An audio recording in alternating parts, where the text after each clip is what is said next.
Assalamualaikum warahmatullahi wabarakatuh. Yang terhormat Ibu Winike Dinar Pratiwi, SPD MPD, selaku dosen mata kuliah menulis karya ilmiah. Perkenalkan, saya Bella Pathana dan rekan saya Ngeraini Rusdinar. Kami dari kelompok 7 akan memaparkan materi mengenai konvensi naskah karya ilmiah. Materi pertama adalah definisi konvensi naskah karya ilmiah. Konvensi naskah karya ilmiah adalah peraturan atau aturan yang telah disepakati bersama oleh suatu lembaga tertentu atau beberapa lembaga yang menyangkut seperangkat cara dan bahan yang digunakan dalam penulisan karya ilmiah. Misalnya, laporan penelitian, skripsi, tesis, dan lain-lain. Lalu di sini ada aspek-aspek konvensi karya ilmiah. Aspek-aspek ini terdiri dari 6. Yang pertama, bentuk karangan. Yang kedua, bagian-bagian karangan. Yang ketiga, bahan dan jumlah halaman. Yang keempat, perwajahan. Yang kelima, penomoran. Dan yang terakhir, keenam, penyajian. Bentuk karangan ilmiah. Bentuk karangan ilmiah ini terdiri dari 5. Yang pertama ada makalah. Makalah ini karya tulis ilmiah yang menyajikan masalah atau topik dan dibahas berdasarkan data di lapangan atau kepustakaan. Data itu bersifat empiris dan objektif. Yang kedua ada kertas kerja, bersifat lebih mendalam daripada makalah dengan menyajikan data di lapangan atau kepustakaan. Data itu bersifat empiris dan objektif. Yang ketiga itu ada skripsi, karya tulis ilmiah yang mengemukakan pendapat penulis berdasarkan pendapat orang lain, yaitu karya ilmiah SJ. Karya ilmiah ini ditulis untuk meraih gelar sarjana langsung atau observasi lapangan, skripsi tidak langsung atau studi kepustakaan. Yang keempat yaitu ada tesis, karya tulis ilmiah yang mengungkapkan pengetahuan baru dengan melakukan pengujian terhadap suatu hipotesis. Tesis ini sifatnya lebih mendalam daripada skripsi. Yang kelima itu ada disertasi, karya tulis ilmiah yang mengemukakan teori atau dalil baru yang dapat dibuktikan berdasarkan fakta secara empiris dan objektif. Lalu selanjutnya itu kelengkapan awal. Kelengkapan awal ini terdiri dari 8. Yang pertama, halaman judul pendahuluan.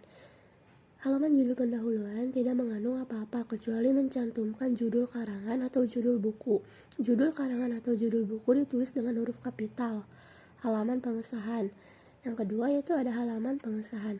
Karya ilmiah yang telah ditandatangani oleh pembimbing, membaca atau penguji dan ketua jurusan telah memenuhi persyaratan administratif sebagai karya ilmiah. Yang ketiga yaitu ada halaman persembahan. Persembahan ini jarang melebihi 1 halaman dan biasanya terdiri dari beberapa kata saja. Yang keempat yaitu ada kata pengantar. Kata pengantar ini berisi penjelasan tentang alasan penulis menulis karangan tersebut. Yang kelima yaitu ada abstrak. Abstrak ini ringkasan yang mencerminkan seluruh isi karangan. Yang keenam yaitu ada daftar isi. Daftar isi ini memuat garis besar isi karangan ilmiah secara lengkap dan menyeluruh dari judul sampai dengan riwayat hidup penulis. Yang ketujuh yaitu daftar tabel, seperti daftar gambar, menginformasikan tentang nama tabel dan nomor halaman. Yang terakhir yaitu daftar lampiran, berisi tentang nama, data yang terlampir, dan halaman. Materi selanjutnya yaitu kelengkapan isi karangan. Yang pertama ada pendahuluan. Pendahuluan adalah bab pertama dari sebuah karangan. Tujuan utama dari pendahuluan adalah menarik perhatian pembaca, memusatkan perhatian pembaca terhadap masalah yang dibicarakan, dan menunjukkan dasar yang sebenarnya dari uraian itu. Yang kedua, tubuh karangan. Tubuh karangan atau bagian utama karangan merupakan inti dari suatu karangan yang berisi sajian pembahasan masalah. Bagian ini menguraikan seluruh masalah yang dirumuskan pada pendahuluan secara tuntas atau sempurna. Disinilah terletak segala yang akan dibahas secara sistematis. Yang ketiga ada kesimpulan. Kesimpulan atau simpulan merupakan bagian terakhir atau penutup dari isi karangan dan juga merupakan bagian terpenting sebuah karangan ilmiah. Jadi pembaca yang tidak memiliki cukup waktu untuk membaca naskah seutuhnya cenderung akan membaca bagian-bagian pentingnya saja.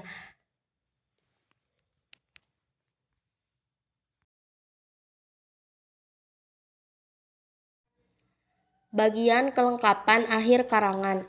Yang pertama ada daftar pustaka. Setiap karangan ilmiah harus menggunakan data pustaka atau catatan kaki dan dilengkapi dengan daftar bacaan.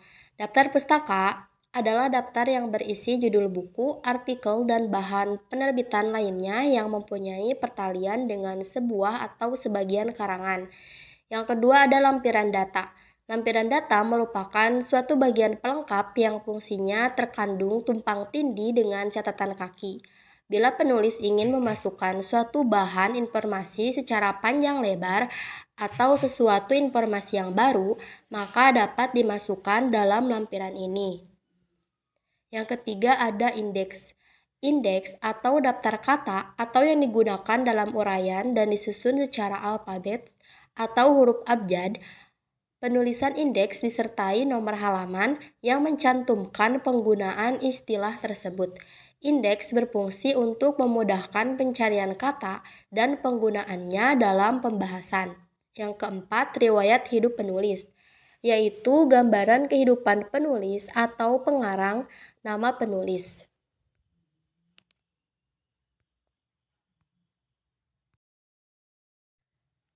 3. Bahan dan jumlah halaman.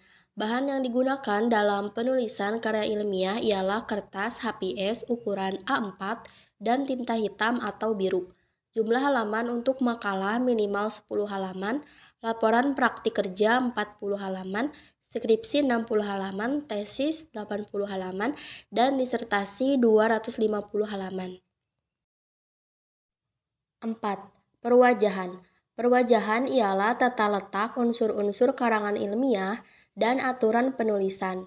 Dari perwajahan ini akan dimunculkan tampilan atau format penulisan karya ilmiah, yaitu ukuran kertas, huruf yang dipakai, spasi, dan tepi batas atau bias. 5. Penomoran terdiri dari 1. Romawi kecil. Penomoran dengan angka Romawi kecil dipakai untuk halaman judul, abstrak, kata pengantar, daftar isi, daftar tabel, daftar grafik, serta daftar singkatan dan lambang. Yang kedua, nomor Romawi besar. Angka Romawi besar digunakan untuk menomori tajuk bab, yaitu bab pendahuluan, bab teoretis, bab metode dan objek penelitian, bab analisis data, dan bab penutup. Yang ketiga ada penomoran dengan angka Arab.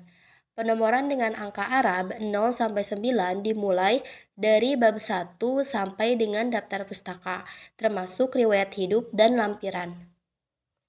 Yang keempat, letak penomoran. Setiap penomoran yang bertuliskan dengan huruf kapital, nomor halaman diletakkan atau berada di tengah-tengah, sedangkan untuk nomor selanjutnya berada di tepi batas atau bias kanan atas.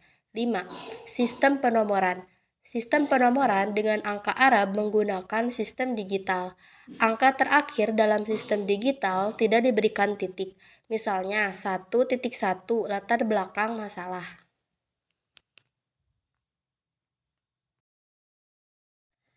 6. Penyajian. Penyajian dalam penulisan karya ilmiah ialah cara-cara menerapkan atau menuliskan, mengutipkan, menuliskan daftar pustaka, dan konvensi. Dengan kata lain, penyajian meliputi seperangkat bentuk penyajian karya ilmiah secara utuh, mulai dari jilid sampai dengan lampiran. Sekian dari kelompok kami. Assalamualaikum warahmatullahi wabarakatuh.